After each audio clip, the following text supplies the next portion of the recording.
এটা জানাটা গুরুত্বপূর্ণ। এবং এরপরে বলতেছেন it is to say in each individuals medicine, অর্থাৎ প্রত্যেকটা ওষুধের ক্ষেত্রে, মানে প্রতিটি ওষুধের যে নিজস্ব বৈশিষ্ট্য ও কার্যপ্রণালী আছে, একটি ওষুধের গুণ অন্যটির মতো না, তাই প্রত্যেকটি ওষুধকে আলাদাভাবে জানতে হবে। And if he knows how to adapt according to the clearly defined the principles, এবং তিনি সুস্পষ্ট ভাবে এই যে সঙ্গে যে নীতিমালা গুলা আছে এই অনুযায়ী কিভাবে তা প্রয়োগ করতে হবে যদি সেটা জানেন, শুধু ওষুধ সম্পর্কে জানলে হবে না। মানে এইটাকে কিভাবে প্রয়োগ করা যাইতে পারে, চিকিৎসা শুধু অনুমান বা আন্দাজের উপরে ভিত্তি করে তার হয় না, তো বৈজ্ঞানিক বা মানে চিকিৎসাগত নীতির উপর ভিত্তি করে এটা হওয়া উচিত। কিন্তু সুস্পষ্ট ভাবে ইফ হি নো, যদি সে জানে বা যদি তিনি জানেন how to adapt according to clearly define the principal, এই যে প্রিন্সিপালটা ডিফাইন করা হয়েছে এটা কিভাবে প্রয়োগ করতে হবে সেটা সে জানেন। What is curative medicine, what is curative in medicine, and what has to discovered to be undoubtedly morbid in the patient. ওষুধের মধ্যে এই যে আরোগ্যযোগ্য ক্ষমতা রোগীর মধ্যে তা মানে নিঃসন্ত রোগ সংক্রান্ত যে অবস্থাটা যে নিজে বের করছে এখান থেকে, সেটা কিন্তু সামঞ্জস্যতা অবলম্বন করতে পারেন। মানে সোজা কথা হচ্ছে যে রোগীর প্রকৃত লক্ষণ, রোগ অবস্থা এবং ওষুধের যে কার্যকারিতা এটার সাথে একটা মিল বন্ধনটা খুঁজে বের করতে হবে। তো দ্যাট রিকভারি মাস্ট ইনসার্ট, এখানের মধ্যে যাতে আরোগ্য অবশ্যই অনুসরণ করে, যেটা করতে বাধ্য হয়। মানে ওষুধের সাথে যদি রোগী ওষুধ যথাযথভাবে মিলে যায়, সুস্থতা ও বা আরোগ্যের সম্ভাবনাটার সাথে সর্বাধিক পরিমাণে হয়। এবং to adapt as well and respect the suitability of the medicine in the appropriate according to its mode of action and this case before him, মানে এই যে তার সামনে যে উপস্থিত যে রোগীটা সেই ক্ষেত্রে ওষুধের যে কার্যপ্রণালীটা আছে সবথেকে উপযুক্ত ওষুধটা যাতে সেখান থেকে বের করতে পারে। শুধু ওষুধ নির্বাচনটা নেই, সে ওষুধটা কিভাবে কাজ করে এবং রোগীর অবস্থার সাথে কতটা সামঞ্জস্যপূর্ণ সেটা বিবেচনা করতে হবে। as also as all the respect to extract mode and the preparation and quantity to of is required. আচ্ছা, এখানে ডোজ এন্ড পটেন্সির বিষয়টা নিয়ে কথা আসছে, যেহেতু ওষুধের প্রয়োজনীয় সঠিক প্রস্তুত প্রণালী পরিমাণ সম্পর্কে জ্ঞান রাখতে হবে। মানে ডোজের বিষয় তো সংজ্ঞার বিষয়টা তো আমরা যে এক ডোজ বলতে কি বোঝায়, quantity to be required at once time, একবারে রোগীটাকে খাওয়ার জন্য যতটুকু ওষুধ প্রয়োগ করা হয় এটাকে এক ডোজ বলা হয়।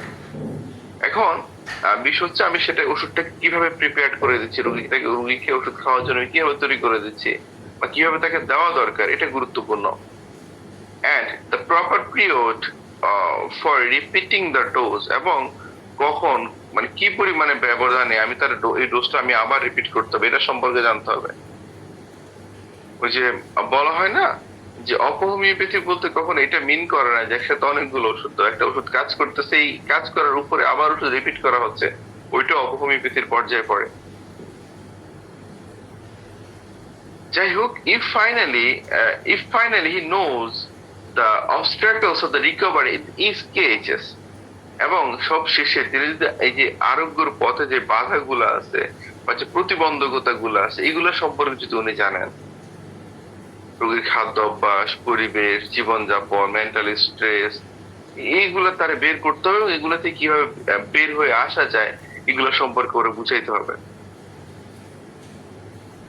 and ever how to remove them, এবং এগুলো কিভাবে বের করতে হবে তারা সেটা জানতে হবে। একটা মানুষ ধরেন হাইড্রোজেনেট কনস্টিটিউশনের কোনো মানুষ, আপনি দেখবেন একটা পর্যায়ে যখন রোগীরা চিকিৎসা করা হচ্ছে সে মানে আধা ঘন্টা 1 ঘন্টা বৃষ্টিতে ভিজতে কিছুই হয় না।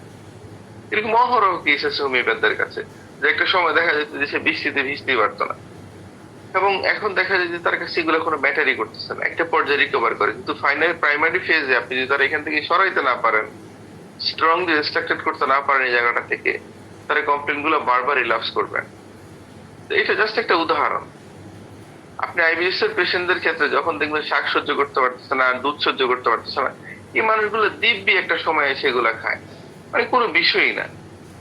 এখন অহরহ হোমিওপ্যাথের কাছে কেস হতে পারে, প্রাইমারি স্টেজে এগুলো বন্ধ করাটা জরুরি, পরবর্তীতে হয়তো সেগুলো লাগতে পারে।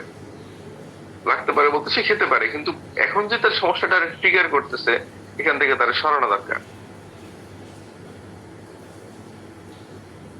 তা এরপরে যদি আমরা দেখি যে so that his situation may be permanent, তখন দেখা যায় যে এই সুস্থতাটা পূর্ণ প্রতিষ্ঠিত বা এটা স্থায়ী হতে পারে, পার্মানেন্ট বা স্থায়ী হতে পারে, জাস্ট প্যালিয়েশন না। and understand how to treat the judicially and rationally, একজন চিকিৎসক যদি সেটা বিচক্ষণ ও যুক্তিবোধের সাথে, মানে যুক্তিবোধের সাথে কিভাবে চিকিৎসা করতে হবে তা বুঝেন, মানে একদম দক্ষ চিকিৎসক উনি রোগ সম্পর্কে জানবেন, উনি ওষুধ সম্পর্কে জানবেন, উনি ডোজ সম্পর্কে জানবেন, রোগীর বৈশিষ্ট্য, আরোগ্যের পথে প্রতিবন্ধকতা গুলো সম্পর্কে তিনি জানবেন। এই ক্ষেত্রে মাস্টার হ্যানিম্যানের একটা উদাহরণ দেওয়া যেতে পারে, অনেক সুন্দর একটা উদাহরণ আছে। উনি একটা রোগীরে সিপিএ দিয়েছিলেন এবং উনি বারবার রিকোয়েস্ট করে দেখতেছেন রোগীরা সিপিএর এবার ওষুধ রেসপন্স করতেছে না। উনি আসলে এক্স্যাক্টলি বুঝতে পারতেছেন না যে আসলে ওষুধটা কেন রেসপন্স করতেছে না এখানের মধ্যে। দেন দেখলেন যে উনি এই যে সেম রুগীটা পরবর্তী সময়ে দেখা গেছে যে উনি এমন একটা গাছের ডাল দিয়ে দাঁত মাজতেছেন, যেখানের মধ্যে দেখা যাইতেছে এই ওষুধটার যেটা অ্যান্টিডোট করে দিতেছে। পরবর্তীতে উনি এখান থেকে রোগীর এটা করতে বারণ করেন এবং ওষুধটা খুব সুইটেবল ওনার মধ্যে কাজ করে। এক্স্যাক্টলি আমার কোন জিনিসটা আমার ওষুধের ক্রিয়াটা নষ্ট করে দিচ্ছে, কোন জিনিসটা আমার ওষুধটাকে কাজ করতে বাধা দিচ্ছে, এটা জানাটা খুব বেশি গুরুত্বপূর্ণ। এই যে অবস্ট্রাকলস টু কিউর, আরোগ্য পথে যে বাধাগুলো এসে দাঁড়াচ্ছে এগুলো বের করে ফাইন্ড আউট করে এগুলো থেকে পেশেন্টটাকে কিভাবে বের করে আনা যায় এটা বেশি গুরুত্বপূর্ণ। যদি সেটা প্রাইমারি ভাবে আমরা করতে না পারি তখন দেখা যাবে রোগীটাকে আরোগ্যের দিকে নিয়ে যাওয়াটা অনেক বেশি কষ্টসাধ্য হতে পারে। and true practitioner of the healing art, একজন প্রকৃত অর্থে যে রোগ যিনি কিউর করেন বা যার উসিলে রোগটা ভালো হয়, তিনি একজন সত্যিকারের একদম অনুসারী হইতে পারবে তখন। তাহলে মাস্টার হ্যানিম্যানের এই কথাগুলোর দিকে যদি আমরা দেখি, একজন চিকিৎসক পাঁচটা বিষয়ের দিকে তারা জানতে হবে। এক নাম্বার, রোগীর মধ্যে কি কি অসুস্থতা আছে, আমার ওষুধের মধ্যে আরোগ্য ক্ষমতা কি আছে, আমার ওষুধের দৌড় কতটুকু, রোগী ও ওষুধের মধ্যে মানে কিভাবে একটা মিল বন্ধন স্থাপন করতে হয়, আমি পটেন্সিটা ডোজটা কিরকম হইতে পারে, সেটা কিভাবে প্রিপেয়ার হইতে পারে, এবং এই যে ডোজটা আমি দিচ্ছি আমি এটাকে কখন রিপিট করব, এবং আরোগ্যের পথে যে অবস্ট্রাকলস গুলো আছে বা বাধা গুলো আছে আমি এইগুলা থেকে কিভাবে ওভারকাম করতে পারি, বা পেশেন্টটা আমি এখান থেকে কিভাবে বের করতে আনতে পারি, বা এখানের মধ্যে প্রবলেম আছে আমার পেশেন্টটাকে আমি ডিপলি বলতেছি যে ভাই আপনি এখান থেকে বের হন, এটা ছাড়তে হবে আপনি যদি ভালো হইতে চান, বা আল্লাহ যদি আমার উসিলে আপনাকে ভালো করেন আপনাকে এটা ছাড়তে হবে, না হলে আপনাকে আমি কোনোভাবে সাহায্য করতে পারবো না। স্পিরিটলি পেশেন্টকে বিষয়টা বুঝানো। যাই হোক, এই যে পাঁচটা প্রিন্সিপালের কথা বলা হইলো এইগুলো আসলে স্বর্ণাক্ষরে লিখে রাখার মতো। একজন প্র্যাকটিশনার যে জাস্ট অনলি যদি সে বুঝে যে আমি ওষুধ সম্পর্কে জানলাম, আমি শুধু ওষুধ সম্পর্কে পড়লাম, আমি আর কিছু ঘাইটাও দেখলাম না, আসলে একটা পর্যায়ে গিয়ে সে একটা নির্দিষ্ট একটা স্টেট বুঝবে যে ওষুধটা প্রাইমারি দিবে, আর সেকেন্ড প্রেসক্রিপশন ওর আর করা হবে না, ওই ফার্স্ট প্রেসক্রিপশনে চলতে থাকবে। যাই হোক, হয়তো এখানে আমরা যদি এর পরে দেখি, উনি বলতেছেন the translator is correctly used word to the perceive, এখানে অনুবাদক যথার্থভাবে পার্সিভ বা উপলব্ধি করা শব্দটি ব্যবহার করছেন। কেন বলতেছেন ইচ্ছাকৃতভাবে সি দেখা নয়, উনি চাইলে সি ব্যবহার করতে পারতেন, এখানে উনি পার্সিভ গভীর ভাবে উপলব্ধি করার কথাটা ব্যবহার করছেন, কারণ হ্যানিম্যানের উদ্দেশ্য ছিল গভীরতাটা বোধগম্যটা করে বোঝানো। Is to see into, not merely to look upon the external eyes, অর্থাৎ কোনো কিছু গভীর ভাবে দেখা গেল বাহ্যিক চোখ দিয়ে দেখা বা তাকানো নয়,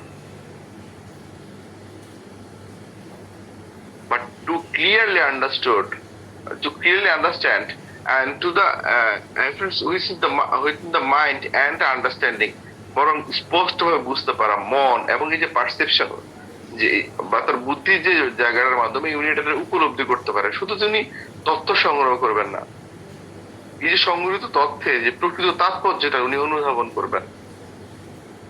আপনি দেখবেন এরকম অসংখ্য কেস যে ডিসপ্রপোর্শনেট মনে হচ্ছে, পেশেন্টের প্যাথোলজির সাথে কথা মিলতেছে না, সে কিছু হাইড করতেছে, এটা আপনি এমনি বুঝতে পারবেন। if Hahnemann had said see instead of the perceive, Hahnemann যদি perceive এর পরিবর্তে see শব্দটি ব্যবহার করতেন, তাহলে এটার অর্থটা ভিন্ন হতে পারতো।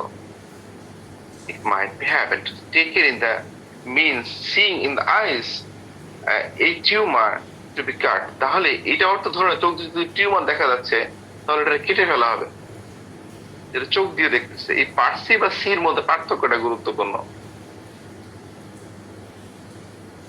খেয়াল করে দেখেন বিষয়টা। Or opening the abdomen to see the disease of the kidney, অথবা পেটটা খুলে কিডনি মানে রোগ সংক্রান্ত কিডনি দেখা যাচ্ছে, মানে অস্ত্রোপচারের মাধ্যমে দেখা যাচ্ছে তার যে সমস্যাগুলো হচ্ছে, মানে এইগুলো একটা পর্যবেক্ষণ করছে, এটা হচ্ছে দেখার বিষয়টা।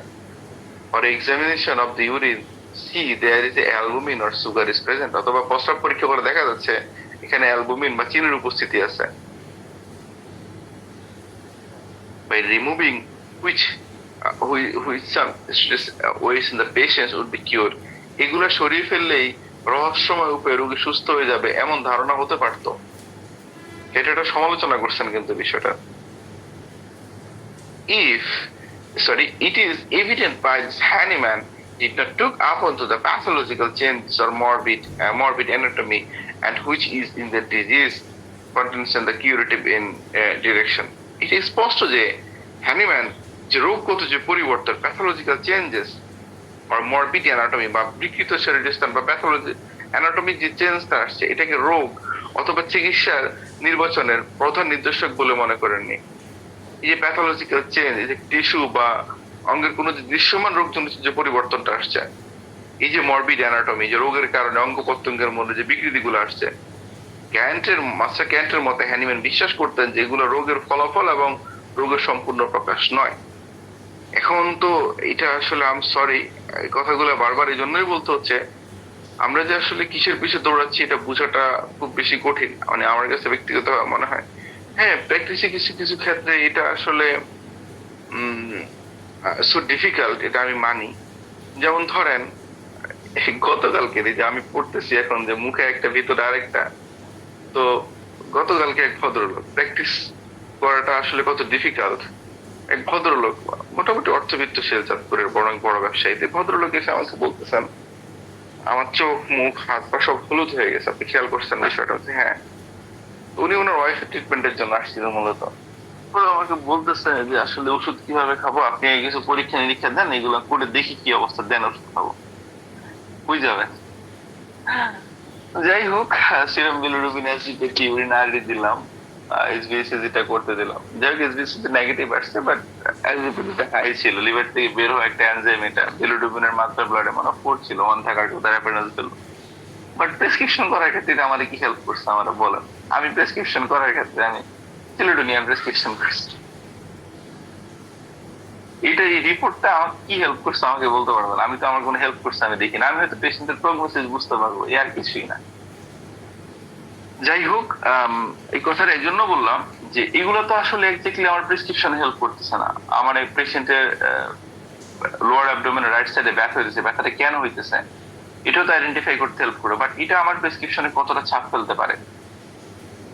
এই যে রোগের নাম ধরে র্যাপিডাইজেশন করে যে ওষুধগুলো দেওয়া হচ্ছে, যে একদম রোগের নাম ধরে, এটা কতটা যৌক্তিক হইতে পারে? আপনি ক্যান্টের যে মাস্টার ক্যান্টের আপনার যে রেপার্টরি দেখলে দেখবেন যে রোগ সংক্রান্ত বিষয়গুলো যেতটুকু সব বেড়ানোর চেষ্টা করছেন, বেড়ায় গেছেন, লক্ষণগুলো দিয়ে গুরুত্ব দিচ্ছেন। এখন কথা হচ্ছে ওই যে প্রথম যে অধ্যায়, আমরা যদি প্রথম থেকে আলোচনাটা দিকে খেয়াল করি, সিক বলতে উনি এই অসুস্থ ব্যক্তিটা আসলে কি, এর চিনাটা গুরুত্বপূর্ণ। সব লক্ষণ হোমিওপ্যাথিতে কোনোভাবে লক্ষণই না, হোমিওপ্যাথিক লক্ষণ খুবই অল্প, আপনি এক পেজ পুরাইতে খবর হয়ে যাবে, আপনার দম মুখ আটকে যাবে যদি হোমিওপ্যাথিক লক্ষণ আপনি নিতে যান, এটা হোমিওপ্যাথিক লক্ষণ। তো লক্ষণ নিয়ে তো পুরো 4-5 পেজ ভরানো যাবে, হোমিওপ্যাথিক অ্যাপ্রোচটা ভাবাটা গুরুত্বপূর্ণ। যাই হোক, তো এখানে যদি আমরা দেখি the physician must be perceive in the disease that which is to the cure, একজন চিকিৎসক রোগের মধ্যে যে বিষয়টি উপলব্ধি করতে যা প্রকৃতপক্ষে নিরাময় করা প্রয়োজন। চিকিৎসক কেবল রোগের নাম বা এই যে অঙ্গগত কোনো পরিবর্তন নয়, রোগীর প্রকৃত অসুস্থ অবস্থাটাকে তার বুঝতে হবে। And its curative indication is particular cases of the disease and totality of the symptom. প্রতিটি নির্দিষ্ট মানে রোগীর ক্ষেত্রে চিকিৎসা নির্দেশক হলো উপসর্গগুলোর সমষ্টি বা টোটালিটি অফ দ্য সিমটম। এই যে হোমিওপ্যাথিক ফিলোসফিতে টোটালিটি অফ সিমটম বলতে রোগীর মানসিক শারীরিক উপসর্গের একদম একটা সমন্বিত চিত্র বা ইন জেনারেল পিকচারটা দরকার আমার এখানের মধ্যে, যারা আমার ডিসিশন মেক করতে আমার জন্য সুবিধা হচ্ছে। ইন জেনারেল পিকচারটা আমার দরকার। উনি এখানে যে বলতেছেন the disease is repeated in external by the totality of the symptom, এই যে রোগের যে উপসর্গগুলো এটা সামগ্রিক বৈশিষ্ট্যের মাধ্যমে প্রকাশিত হয় বা এটাকে প্রতিনিধিত্ব করে, সরাসরি মানে দৃশ্যমান নয়।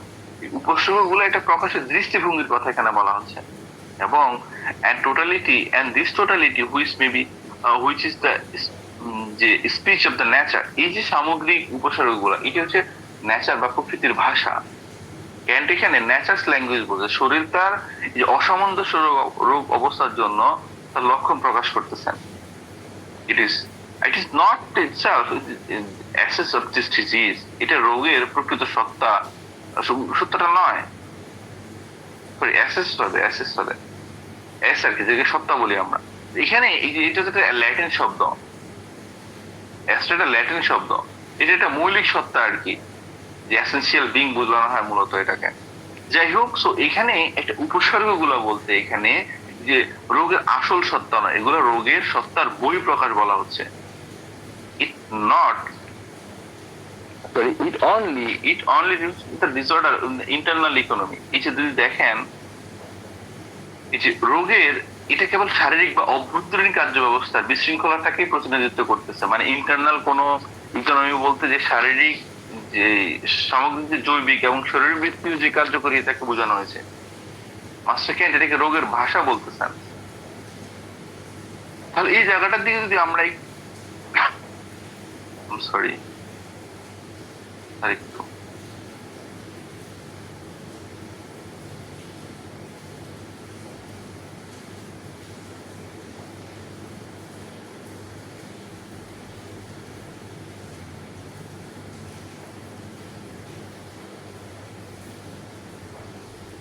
আচ্ছা, আমরা যে জায়গাটাতে ছিলাম, সরি স্যার, তার আমার কথা ক্লিয়ারলি শোনা যায়? জি আলহামদুলিল্লাহ, আপনার কথা ক্লিয়ার শোনা যায়। আচ্ছা, আমরা যেতটুকুতে ছিলাম এটা আগে শেষ করি sir.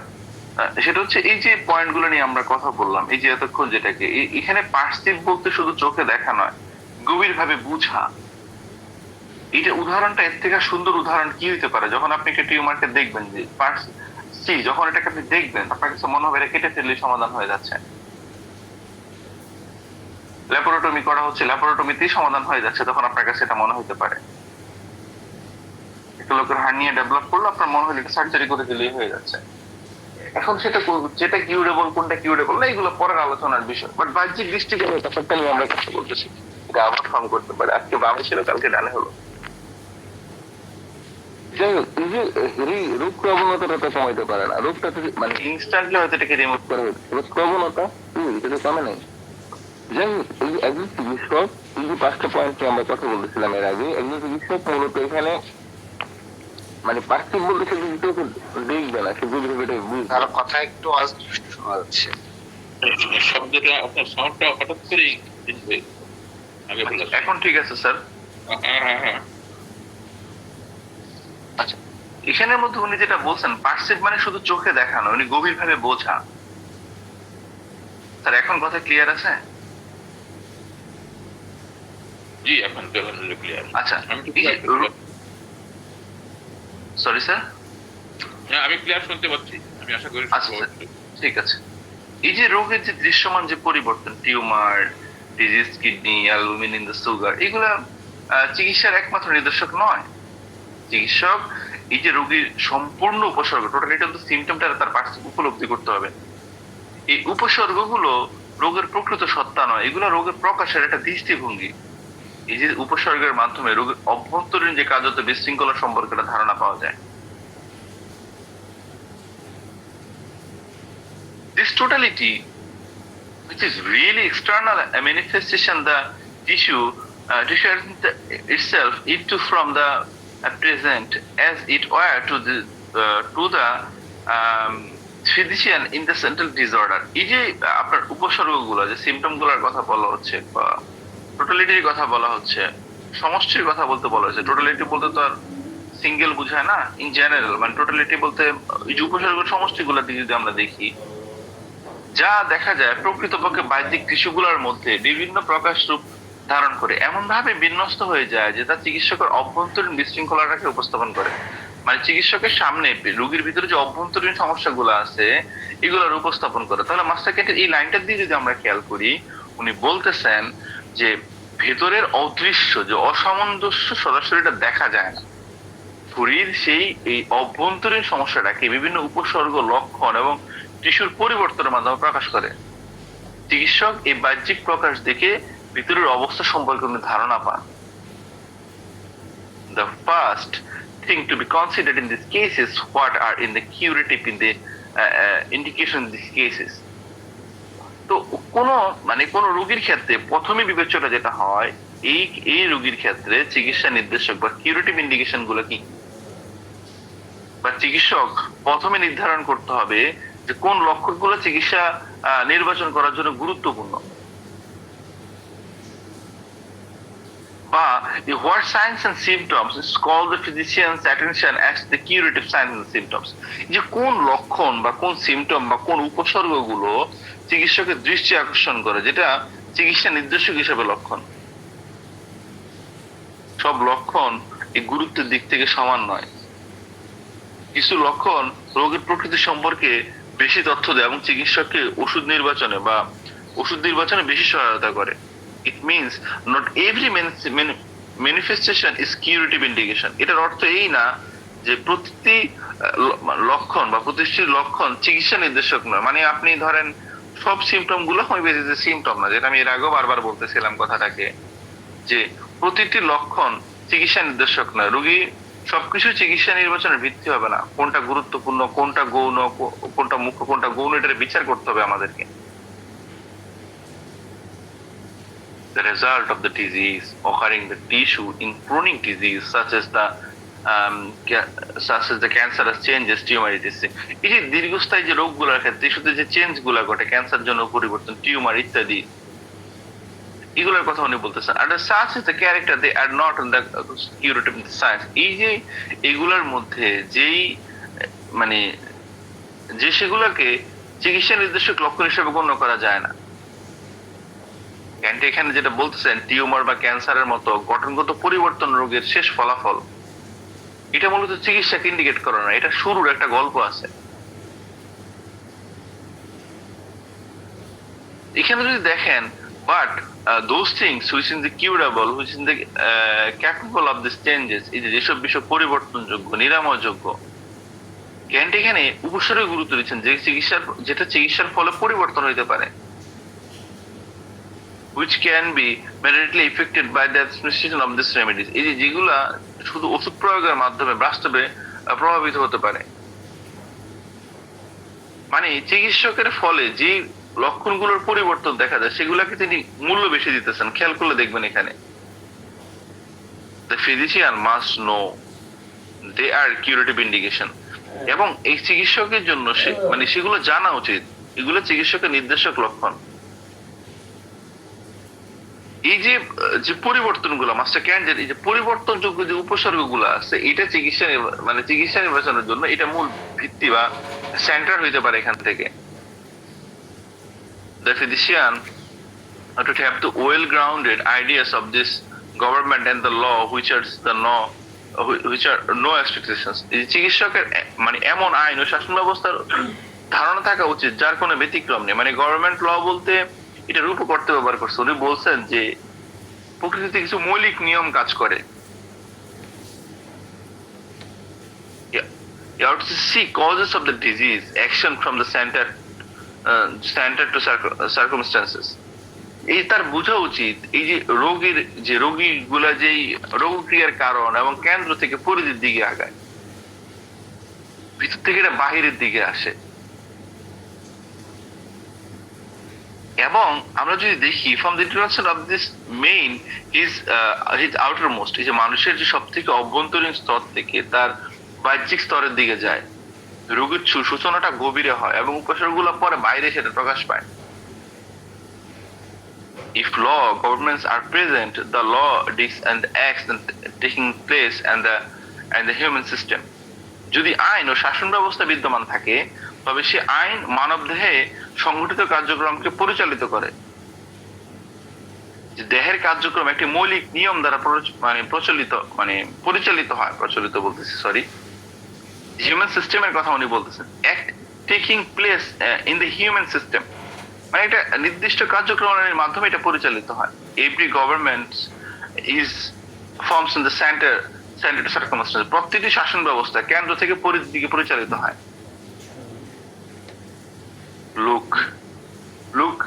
Look at it politically, রাজনৈতিক দৃষ্টিভঙ্গি থেকে এটাকে বিবেচনা করুন। এখানে উদাহরণ দিতেছেন, যখন এই যে কেন্দ্রীয় রাজনৈতিক শাসন ব্যবস্থার প্রতি আনুগত্য থাকে না তখন দেখা যায় বিশৃঙ্খলা তো অস্থিরতা সরায় পড়ে। মানে যখন সেন্টারের দিকে মানুষ, যখন গভর্নমেন্টের সেন্টার থেকে মানুষ যখন সরে যাবে তখন কি দেখা যায়, তখন বিশৃঙ্খলা ও আস্থাহীনতা তৈরি হয় এখানের মধ্যে। সেন্টার যখন নিয়ন্ত্রণ হারায় ফেলে তখন কি হয়, একটা পুরা রাষ্ট্রের মধ্যে একটা বিশৃঙ্খলা তৈরি হয়। উনি এটা একটা হিউম্যান বডিকে এটা দ্বারা তুলনা করে উনি বুঝাতে চাচ্ছেন এই বিষয়টা। There are also commercial centers, এই যে বাণিজ্যিক কেন্দ্রগুলো আছে। এখানে তিনি অর্থনৈতিক উদাহরণটা দিচ্ছে, উনি বলতেছেন we must recognize London, Paris and New York centers in the commercial government. There is a different spheres. এই যে লন্ডন, প্যারিস, নিউ ইয়র্কের নিজ নিজ ক্ষেত্রে বাণিজ্যিক নিয়ন্ত্রণ কেন্দ্র হিসেবে স্বীকার করতে হবে। মাস্টার ক্যান্টের ওই সময়গুলোতে বাণিজ্য অর্থনীতির প্রধান কেন্দ্র ছিল। উদাহরণ হিসেবে তিনি এই কথাগুলোকে বলছেন। সেন্টার বোঝানোটা গুরুত্বপূর্ণ, এখানে উনি এটার উদাহরণটা দিচ্ছেন সেন্টারটারে বোঝানোর জন্য। ইভেন স্পাইডার, উনি মাকড়সার কথাও উনি এখানের মধ্যে বলছেন, itself in the web covers his universe from this centre, এবং যেখান থেকে দেখা যায় তার কেন্দ্র থেকে উনি পরিধিটারে নিয়ন্ত্রণ করতেছে, তার যে বাইরের যে অবস্থা এটা নিয়ন্ত্রণ করতেছেন। মাকড়সার উদাহরণটা আছে যে মাকড়সা যেরকম জালের মাঝখানে থাকে, ফলে জালের যে কোনো জায়গাটা কম্পন সে অনুধাবন করতে পারে। উনি কেন্দ্র থেকে যে পুরোটা নিয়ন্ত্রণ করতেছে, উনি এই জিনিসটা এখানে বোঝানোর চেষ্টা করতেছেন। স্পাইডারের উদাহরণটা যে মূলত উনি এই জন্য টানছেন যে এটাকে যে আসলে কেন্দ্র থেকে পরিচালিত হচ্ছে, সে কোথাও যদি কোনো শেকিং হয়, কোথাও কোনো যদি নাড়াচাড়া হয়, উনি আসলে এক্স্যাক্টলি বুঝতে পারে যে মাকড়সা এখান থেকে বুঝতে পারে যে আসলে এখান থেকে নাড়াচাড়া হইতেছে, সতর্ক হয় এখান থেকে। তো এই যে কেন্দ্র থেকে পরিধিতে যে কথাটা উনি বারবার এত উদাহরণ টাইনা বারবার বোঝানোর চেষ্টা করতেছেন যে টোটালিটি অফ দ্য সিমটম, রোগের অভ্যন্তরীণ বিশৃঙ্খলার বাহ্যিক প্রকাশ আমরা টোটালিটি অফ দ্য সিমটমের মাধ্যমে পাই। সব উপসর্গ চিকিৎসার জন্য সমান গুরুত্বপূর্ণ না, সবগুলো লক্ষণ আমার কাছে গুরুত্বপূর্ণ না। স্থায়ী কোনো টিস্যুগত পরিবর্তন, টিউমার, ক্যান্সারাস কোনো চেঞ্জ আসছে, পারভার্সন হয়েছে কোনো, এইগুলা না, বরং পরিবর্তনযোগ্য উপসর্গগুলোকে উনি বেশি গুরুত্ব দেন। এবং আমরা যদি দেখি there cannot be two government such would lead to the confusion, দুটি শাসন ব্যবস্থা একসাথে থাকতে পারে না, তাহলে বিভ্রান্ত সৃষ্টি হবে। মাস্টার ক্যান্ট এখানে এটা বলার চেষ্টা করতেছেন যে প্রত্যেকটি ব্যবস্থার জন্য একটি কেন্দ্রীয় নিয়ন্ত্রণ থাকা প্রয়োজন। তিনি এই রাজনৈতিক উপমাটি মানব দেহের কার্যপ্রণালীর সঙ্গে উনি তুলনা করছেন এটারে, আমাদের হিউম্যান বডি যে কাজ করে এটার সাথে উনি এটা তুলনা করতেছেন।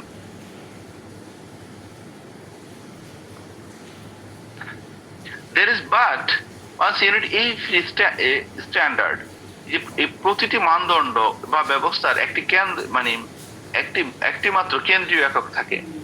এই যে শৃঙ্খলাবদ্ধ থাকতেছে আমার বডিটা, এটা সেন্টার থেকে অপারেট করা হচ্ছে বলেই এটা বডিটা শৃঙ্খলাবদ্ধ অবস্থায় আছে। যখনই হারমোনিটা নষ্ট হয়ে যাবে, চোখ আমরা আসতেছি এখানে ইনশাল্লাহ, in man in central government is in the cerebrum and from every nerve cells is governed.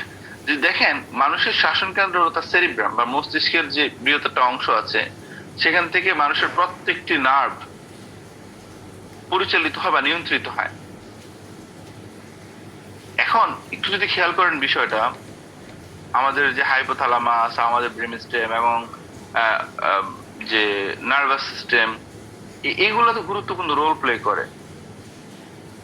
দেখেন, from it all actions take the place for the good, good or evil, good or evil, order to the or disorder from disease begins in the healing process.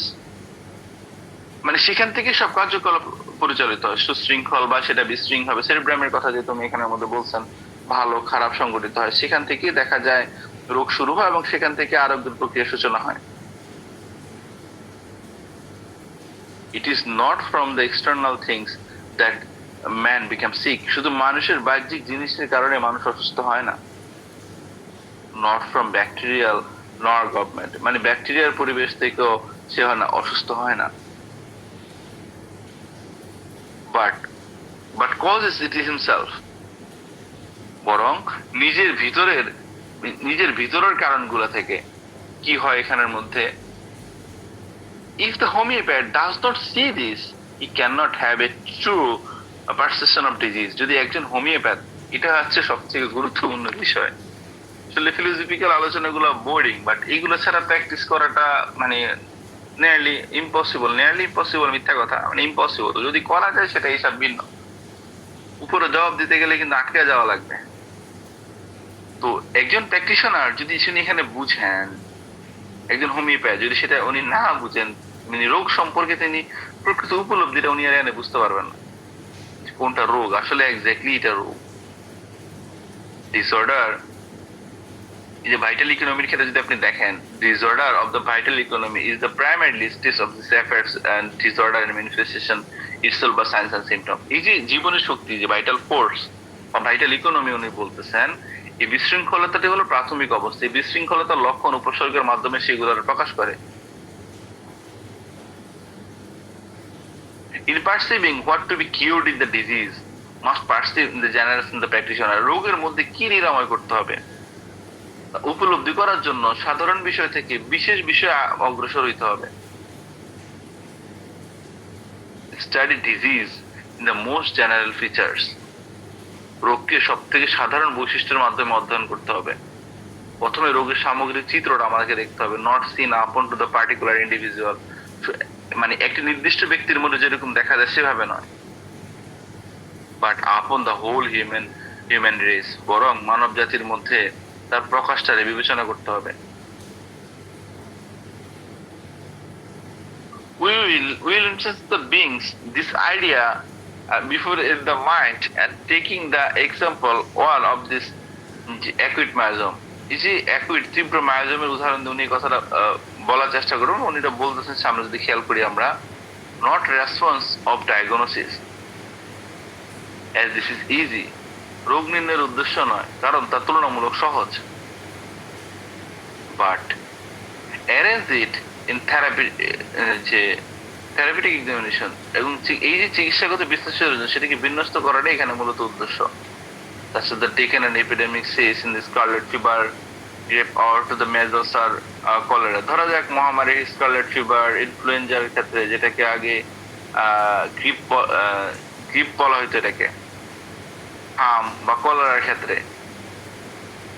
এবং is epidemic is entirely different from the anything has the appearance of the neighborhood and the first confusing. এই যে যদি মহামারীর পূর্বে ওই এলাকায় কোনো রোগ থেকে সম্পূর্ণ ভিন্ন হয়, তবে শুরুটা বিভ্রান্তকর মনে হবে। প্রথম কয়েকটি রোগী দেখে চিকিৎসকের এ সম্পর্কে খুব ধারণা অস্পষ্ট থাকে, সে আসলে বুঝতে পারে না, কারণ তিনি রোগীর কেবল কয়েকটা অংশ দেখেন, উপসর্গগুলোর কেবল কয়েকটা অংশ উনি জানতে পারেন। কিন্তু যখন মহামারী ছড়ায় পড়ে, অনেক রোগী দেখা হয়, হয়তো একজন রোগীকে নিবিড়ভাবে পর্যবেক্ষণ করা হয়, বেশি বেশি পর্যবেক্ষণ করে রোগীর বৈশিষ্ট্য স্পষ্ট হইতে থাকে। একজন চিকিৎসক প্রতিটি রোগীর সমস্ত উপসর্গ সুশৃঙ্খল বা মনিটরে লিখে রাখেন, এবং উপসর্গগুলোর মাইন্ড শিরোনামে, মাথার উপসর্গগুলো হেড শিরোনামে সাজায় রাখেন। এইভাবে অন্য উপসর্গগুলোর উনি এটা আলাদা করেন, যেটা হ্যানিম্যানের পদ্ধতি অনুসরণ করে। সবগুলোকে একত্রে বিবেচনা করলে একটা চিত্র প্রকাশ পাবে, যেটাকে টোটালিটি অফ দ্য সিম্পটম আমরা বলি। As if one man had expression all the symptom, একটা মানুষ যেন সমস্ত উপসর্গগুলো প্রকাশ করতেছে। এভাবেই একটি মানে হচ্ছে পরিকল্পিত রূপ লাভ করবে।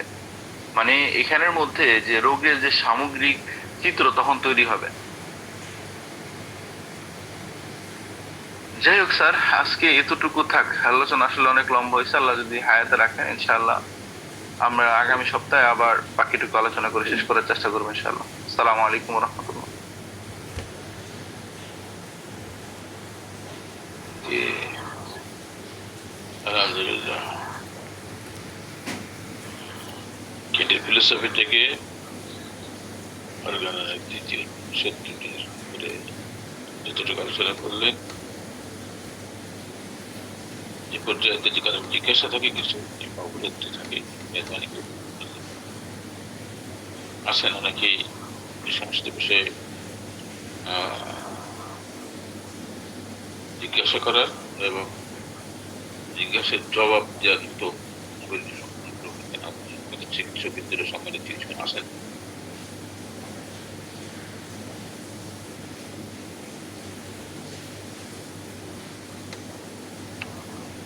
যে মিঠুন টিকাদার আছেন নাকি?